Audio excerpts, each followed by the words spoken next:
A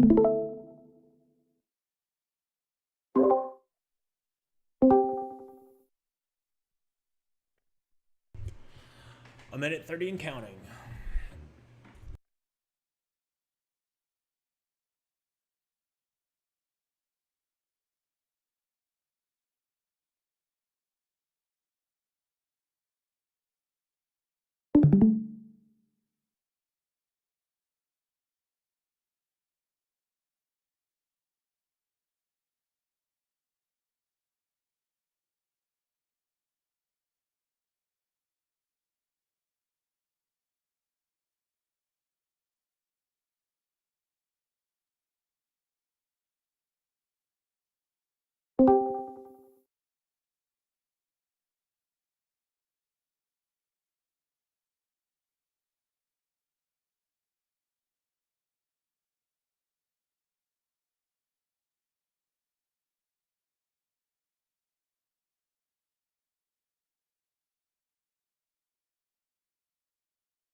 Good morning, Checkmate Crew. Today is Tuesday, October 11th, 2022. It is 9:30 a.m. New York Stock Exchange. This market just opened. Let's dive right into it. Okay, so we're right now at the lower end of our trading range here. On Friday, we saw a sell-off after the jobs report came out. Lower market participation, the job market a little bit stronger than what was expected. So, of course, you know, the markets or the media said that what's good news is bad news. And so it sold off. And yes, it was market participation. I mean, that's a definite one of the biggest inflation pushers right now is wages. And so if the supply of labor just keeps going down, then of course, that means the costs are going to remain high. And so, yes, the market is not taking that very well. It still hasn't gone below the lows, though, from last week. So we'll see. We'll see what happens, okay? My plans still haven't changed. I'm still waiting for higher levels to short. And if we get an undercut, remember back in June or July, in one of the high noon highlights, I said that if we see a weekly wick, all right, we might see, because there's a lot of options here, and then if there's a panic and when they have to cover those short puts, if those that are short puts right here panic, weakness begets more weakness, and we could see an undercut into 3,400 really quickly and then recover. And if we see that weekly wick, I said, then that probably means this is a bottom, because these are valuation levels right here, okay? This would be like, I believe it was like 14 times forward earnings, but all of these have certain earnings multiples attached to it. So yeah, we could see if that shows a weekly candle wick down and then recovery in the same week, that would mean that the institutions are seeing this as a value area. All right. And if it touches there, of course, I'm going to be buying shares. I'm just going to be buying shares outright. I already have short puts from 366 that I got paid $13 per contract for, or 13, yeah, per 100 shares. So that, I think, if we get there, I'm not selling puts here. I'm just going to be buying shares for my long-term account. And then, of course, if we don't get there and we rise first and our liquidity data doesn't change, of course, all right, as planned, I will short here via long puts. That hasn't changed for me, okay? I do have some lottos right now, I think. I think they filled, yeah, yesterday. So they're a little bit underwater. We'll see. Okay. Small lottos. This is a hedge for mostly the UUUU position, which actually is coming down now finally. So UUUU is finally coming down. So maybe our hedges will pay off. But this is my hedge. And then my hedge for my hedge is the TLT long and the UVXY puts that I have. A little bit underwater. But these positions get smaller and smaller because they're just hedges of hedges.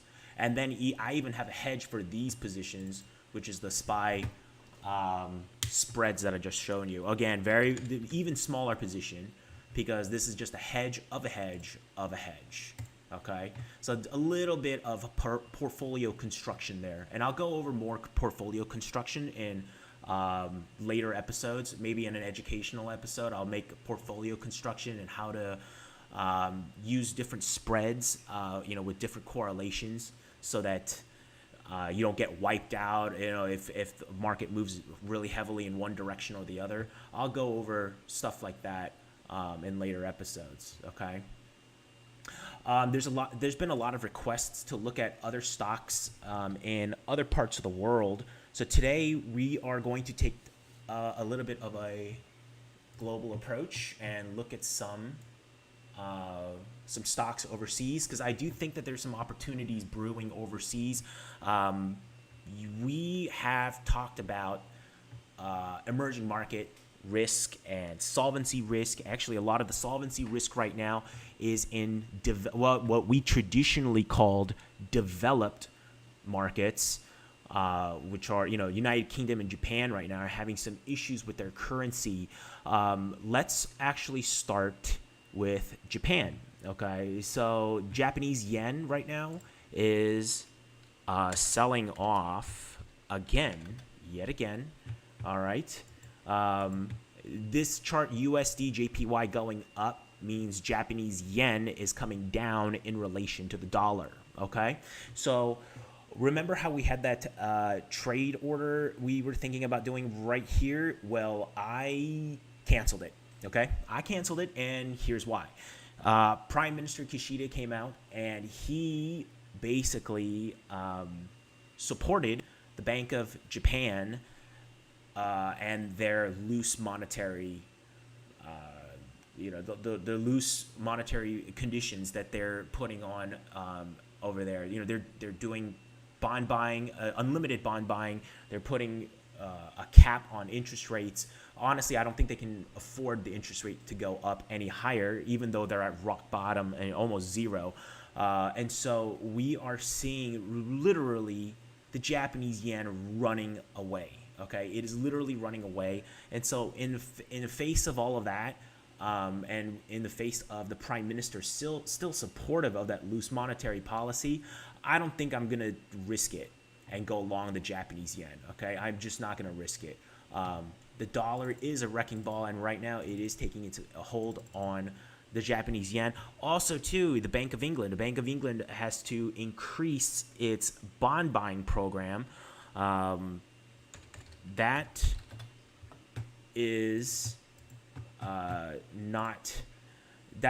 ideal for them. I mean, their inflation is still quite high, and now they're loosening. So we'll see what happens to England. But at least today it looks like the pound sterling is up against the dollar.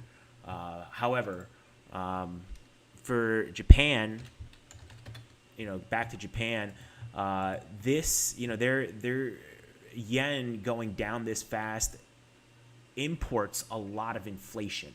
Okay, and so if you look at the Japanese market, the Nikkei, these are the Nikkei Futures. You can actually trade this yourself. You can, and I know a lot of people who make very good money trading this. It responds very well to levels, especially you guys who are chartists. I think you guys will really like trading the Nikkei. I think I've made like maybe 2 Nikkei trades ever. 2. All right, they were years ago. So yeah, I generally don't trade this, but it does respond to levels quite well. If the Nikkei, I think at some point Japan is going to have to intervene yet again in their currency. They probably also need the Federal Reserve to intervene as well. All right, and I think if they don't, let's say the Fed doesn't pivot at all. Okay, let's say it doesn't pivot, and let's say they actually get more hawkish, which is possible. Okay, let's say the next few inflation data just comes out really bad, that's worse and worse and worse. I don't, it's very possible that the Fed may not even pivot. I don't think so. Personally, I'm leaning more toward the fact that they will before the end of the year, but who knows? Okay, I can't tell the future, and trying to bet on what the central banks are going to do is a fool's game. So I'm not going to be betting good money on that. But let's just try to anticipate what could happen. Let's say they don't get dovish, they don't pivot, they get more hawkish. I can definitely see the Nikkei coming down and retesting some of these levels from below here. These levels go back a long time, actually. I think they go back months. I mean, are years, I think. I think it goes back even further. I think these levels, these are the levels that are on the charts from the 80s. I don't know why TOS. Well, I'll take a look at my other charts that I have, and I'll show you guys this tomorrow in tomorrow's episode too. But yeah, this level goes back years, okay, or decades. And so I think if we see, the Fed get more hawkish, we could see Nikkei coming down to these levels. So some of you guys that have futures trading enabled, you guys can test this out and do a paper trade on this. I'm not going to be taking that trade unless we really get down into this edge. If we get down here, and let's say liquidity data improves while it gets down here, I may take a long at it, but risk management will be very tight, okay? But not at this level. This top right here, that's around 24,200. No, I really want that 22,700 zone. I really want it to undercut, and that's where I may attempt a long right here, okay? But I think that's months and months away, all right? China. Here in the United States, the best way to play China, I think actually one of the only ways, if you just want to do something like that's tracked to an index, is FXI ETF. I don't know of any futures, or at least on Thinkorswim, I don't know of any a futures contract we could use for this. But this is probably the best way. Charting this is seemingly impossible just because there's so many gaps, and it's because their markets are open when ours is closed. So for FXI, I usually like to look at the weekly chart. Remember we had those shorts, and I got out way too early. So also China, a lot of their big real estate property developers have their debt denominated in dollars. So guess what? If you're an evergreen right now, whatever your debt was back in earlier this year, your debt is pretty much like 20% more expensive. The yuan has fallen about 20 or 30% in the last year or so. So again, if your debt is priced in dollars and dollars are now 20-30% more expensive, well, your debt payments have just gone up that much. And right now in the emerging market world, there's a lot of debt payments due mid to end 2023, and that's when I think the real problem will start. This I don't think this is just I think just and first of all, EEM is mostly China. It's mostly China, Hong Kong, South Korea, Taiwan, countries like that. It's heavily like East Asia, all right? I'm not just looking at East Asia, but just around the world, Latin America, Middle East, all these emerging market countries that have dollar denominated debt. I think the real pain is not the real pain, okay? This is orderly selling just because the US stock market and global stock markets are just selling off because of tighter monetary policy around the world, higher interest rates, whatever you want to call it. But this is not what I'm looking for a meltdown, okay? A real meltdown, all right? A real meltdown would be something like this, like 2008 style. I think that's a ways away, 2023, 2024. If we see a bull market rally, like, you know, in 2023 that lasts like 9 to 10 months, which is possible, you know, in past bear markets, we've had periods of bull market runs that lasted for months. We could, and if that's the case, if some of these emerging market countries come up, I definitely want to be shorting. One of the targets that I'm actually looking at is Turkey. All right, Turkey has 80+% inflation right now. All right, yet their central bank is cutting interest rates, and so every time it cuts interest rates, the market spikes like that. It's their market, okay? But I mentioned that I wanted to short when we get to these levels. The only thing that's really stopping me from this is if you look at the weekly and monthly charts, it kind of looks like it may want to break out, actually. You know, it looks like it back tested this trend line. That goes all the way back, by the way, to 2011, 2013. So this is not some like trend, you know, this is the monthly chart, guys, monthly chart. Okay. So this is not some like, oh, like, you know, I'm looking at a 4-hour chart. No, monthlies. Okay. So this goes back 2010, 2013 or so. And this has pretty much tracked the market. And look, now it's just breaking out. Do we get a, okay, so markets can stay irrational longer than you and I can stay solvent, okay? We know that this is not a sustainable, environment in Turkey where you have 83+% inflation and you're going to be cutting interest rates, okay? That economy is probably going to implode on itself probably later next year, okay? But that doesn't mean it can't go up, all right? Definitely, if it gets to like 45, I mean, that's like, I will short this thing like both fists at 45, okay? Is it possible we get there? It could. If we have this like global bear market rally that lasts 9-10 months, it definitely is possible. So I'm going to be watching this, but I don't want to be hasty on this. The Turkish stock market is really small, so it really doesn't take much to move it, all right? So I'm not going to risk it at these lower levels. I think I'm going to wait till it gets around 45 and then short really hard. Another reason why I don't want to be all hasty about Turkey is because the TUR ETF is just not that. It's just not that deep. Okay, it's just not. Oh well, today was a couple thousand. Okay, so yesterday it was a little bit less volume than this, I think. But still, it's not that much compared to like a SPY or something. It's really not that much. We have been, at least I have been noticing a lot of long dated put buying already though. And in the thousands, like these orders are in the thousands at a time. Okay, so I think there's like a few institutions or maybe a few large traders already planning maybe entry positions to them. Okay, so these are like a couple thousand contracts at a few $100s a piece. So they're like, a couple $100,000 trades. It's not that big, but it's not small for an ETF like this. And especially whoever's doing that probably knows that the liquidity is low.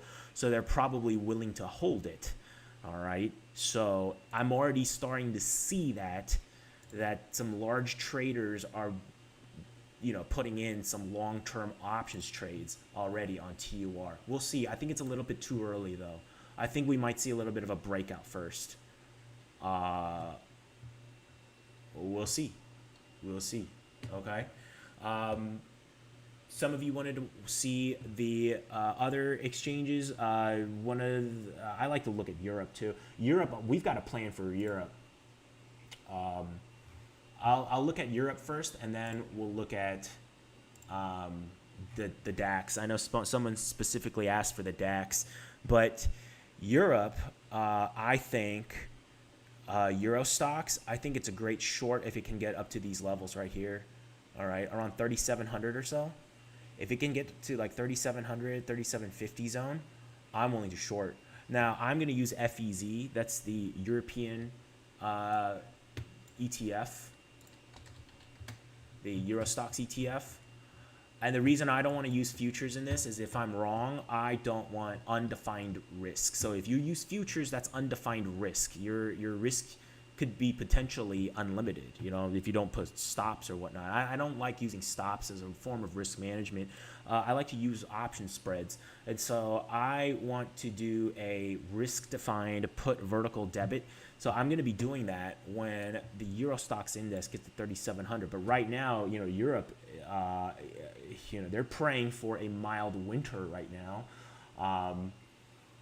Supposedly they have enough gas reserves, and if it is a mild winter, they'll still have about 20 to 30% in reserves left over, or that's what was the most recent report.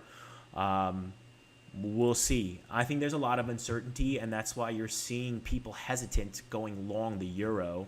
The euro right now is below parity, 97. You know, it takes 97 cents now for a euro. You know, and so that is, if it keeps going down, that is a signal that there's probably more pain ahead. Right now, I consider EURUSD to be a risk-on signal. All right. And probably when it goes up, it'll probably be around the time when the Euro Stoxx index goes up too. The DAX, the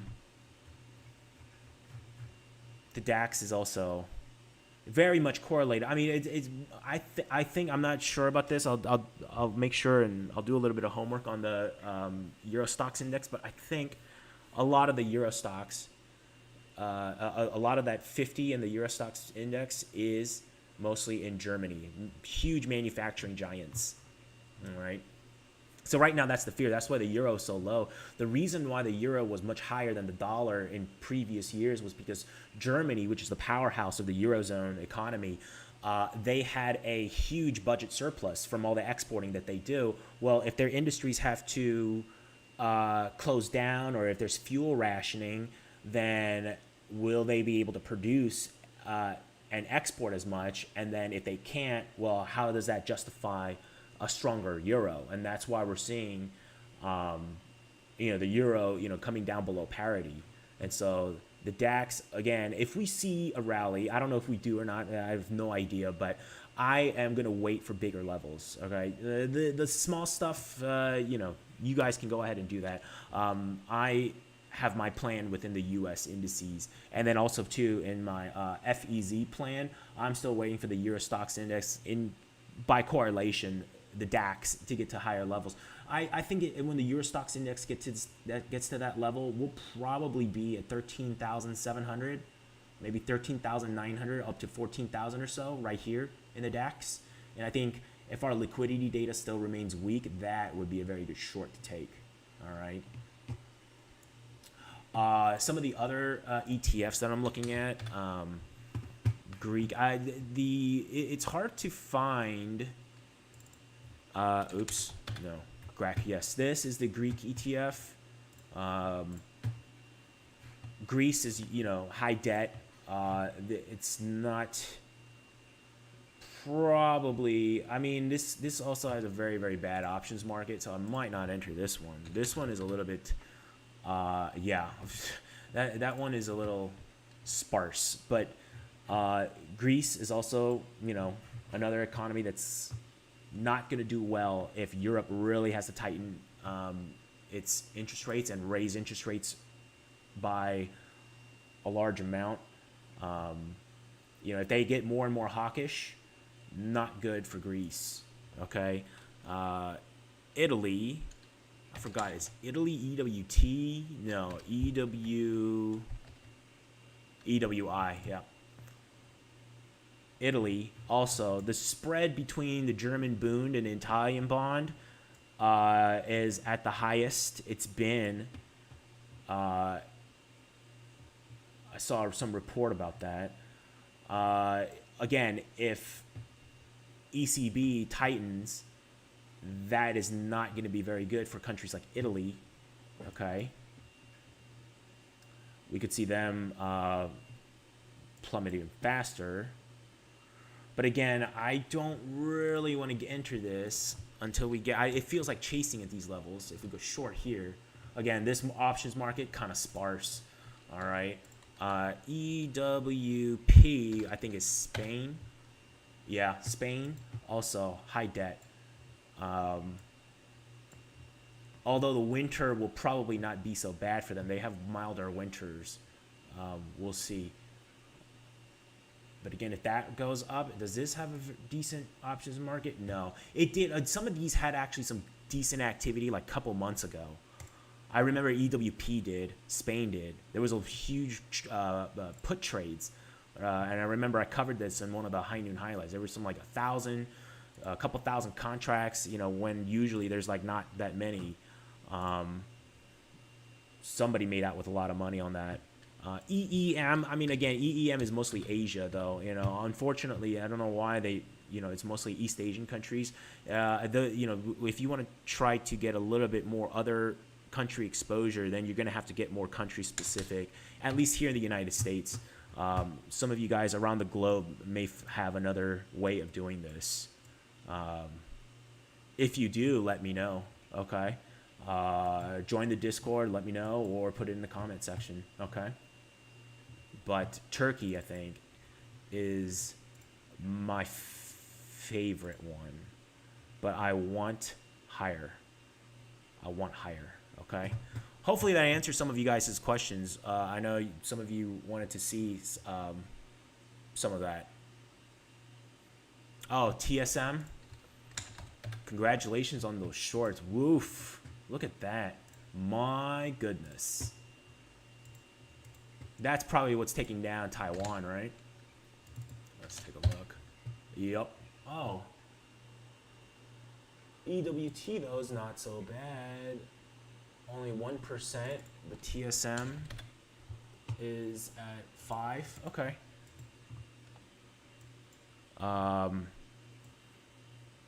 The whole chip space is coming down. So I don't think it's just like a Taiwan thing. I think it's, well, the Taiwanese economy is very much tied to the semiconductor manufacturing industry. So as you can see, actually it looks very much, it looks very much like the TSM chart, right? And this is the Semiconductor Index. SMH is the Van Eck Semiconductor ETF that you could play if you want to play options.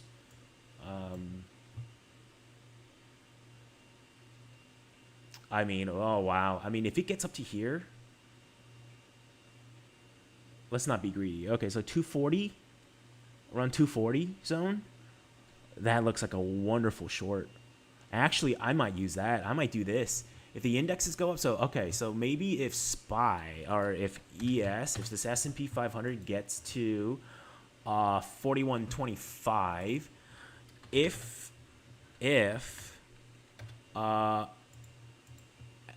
the semiconductor ETF gets to 240 around that zone, that looks like a wonderful short.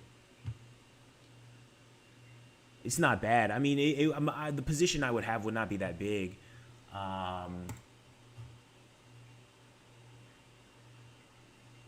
I mean, right now, it doesn't make sense to even look at it because probably the implied volatility on those options is going to be very different. But the skew looks nice. I mean, initially, the skew, you're going to get a nice skew on this. So put verticals are have a advantage here with the skew.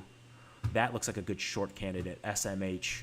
Okay, I'm going to add that to my watch list. So, yeah, right here, 240 on down. That's my level. If we get here, liquidity data remains weak. Boom, there we go. All right. And guess what? Liquidity data is still relatively weak. All right. New York advanced decline. Oops. What just happened? Okay. New York advanced decline still coming down. All right.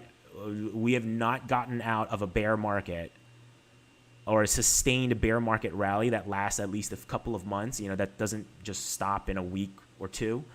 That has not happened unless this curved up, all right, above all these moving averages. Advanced decline. Oh, what's going on?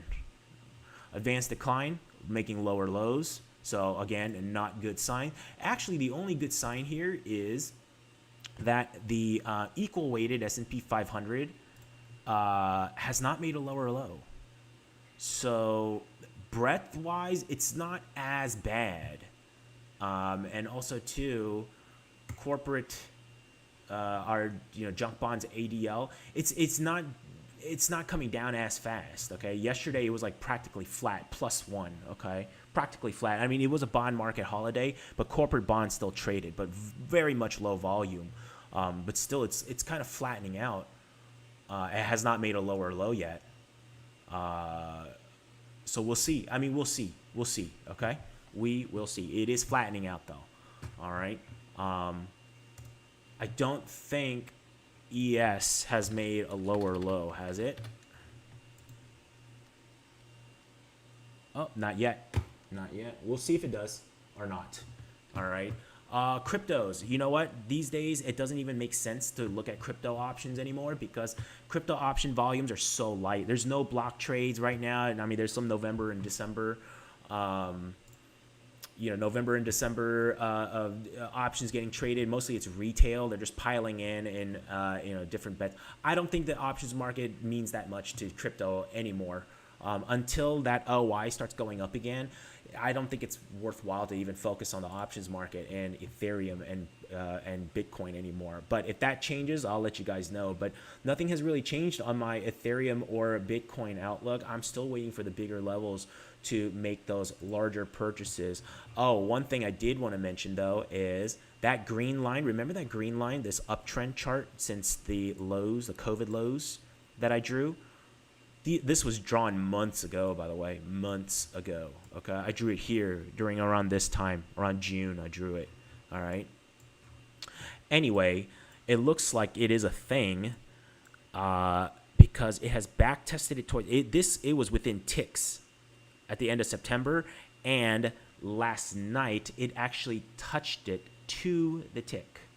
All right, touched it to the tick, and then rebounded. Will it hold? I don't know. Will it hold or not? If it does, that makes it a very compelling level. If it doesn't hold, all right, maybe we finally see our ETH to gold ratio playing out at 0.55. And this is where I would go. Now, with the price of gold the way it is right now, I think the price of gold is what, 1,700? Around 1,700 or so, maybe a little bit lower, 1678. That would imply about a $900 per ETH price at a 0.55 with today's gold price. Possible if it undercuts everything and then it just keeps going down. If everything sells off faster, let's say S&P 500 drops down to 3,400, does that undercut that we talked about for months? If that happens, yeah, it could. Okay. It definitely could happen. All right. Right now, the options market is positioned for something like that. It could happen. Right now, there is on the SPX option chain, there's a lot of options here and here. Okay, lots of hedgers here and here. So I wouldn't doubt if a lot of these institutions are hedging just in case if something happens, maybe bad CPI report, whatever, and they're ready to cash in those hedges and buy here. Wouldn't be surprised. All right. So again, my plan is to buy shares here. And then when we get the Moab signal, when we get everything, curling up at New York high low, everything, that's when I'm going to start legging into some in the money calls, some leaps on an SPY. Okay. All right. No. Okay. Whoa. Somebody said long turkey. No, it does not mean long turkey. Okay. No.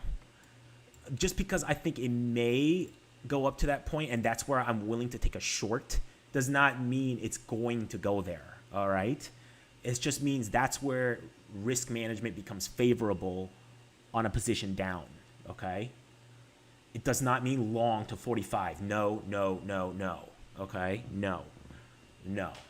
I am not longing turkey. That is suicide. I mean, you're free to do whatever you wish, but I like my sleep at night. So no. Any other questions? Anything else you guys want to look at?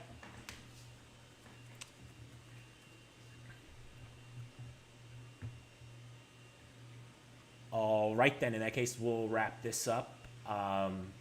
Links are in the description. Come join our Discord. Our Discord invitation is down there. No sub fees, no paywalls. Of the people, by the people, for the people. If you enjoyed our video, hit like, follow, subscribe, comment, show us some love. All right, guys. I'll see you guys tomorrow.